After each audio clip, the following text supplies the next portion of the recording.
Well, I do these video chats and, I get a lot of talk from people and they ask me about my Blazing Saddles poster. And this is one time where I get to use a Blazing Saddles line, which is, what in the wide, wide world of sports is going on here? And I asked that of Utah coach Beth Launiere at Salt Lake City after she's back from a great road trip after a fabulous win at Washington State on Sunday, in which Beth, you left 7 teams at 5-3, tied for second place in the Pac-12, and you're one of them. So what in the wide, wide world of sports is going on here? Okay.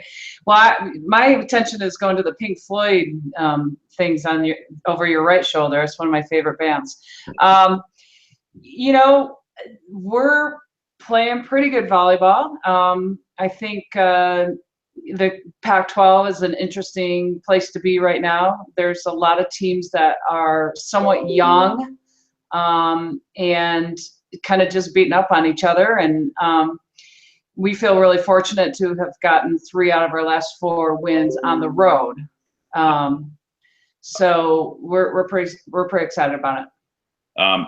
You've been there a long time and seen a lot. I think I have this right. You're in your 27th year at Utah. You're not the dean of Pac-12 coaches, because Dave Rubio, who's only been 25 years at Arizona, but has been in the Pac-12 all the time, and you guys joined after that technicality. But really, as far as things go, though, this has to be the most unpredictable, crazy year you've seen since you've been in the league.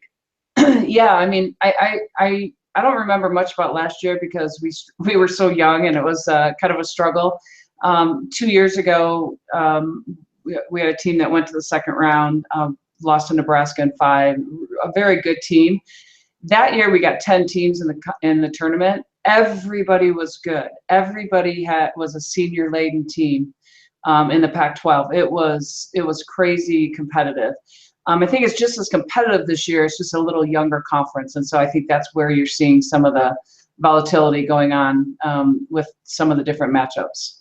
Yeah, in your particular case, you got a couple of juniors, Adora Ane, who's really, really having a good season, Carly Truman, just to name a couple. And so your point's well taken. There's so many great young players in the league, but still you want experience. Yeah, I mean, experience counts for a lot. Currently, we're not playing, we're mostly juniors and sophomores and some freshmen. But Adora and I she's very, very good. I don't know how else to say it. The thing that makes Adora and I special is that she's a 6th rotation player that can score at a very high level. She's almost sitting right under 5 kills per set.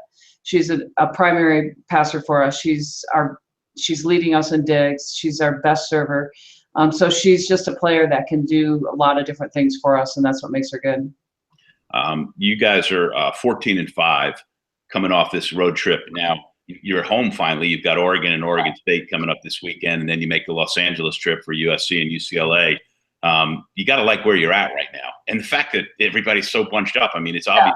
Washington, a game ahead of everybody else, but everyone in that 7-team pack has to think, well, here's our opportunity.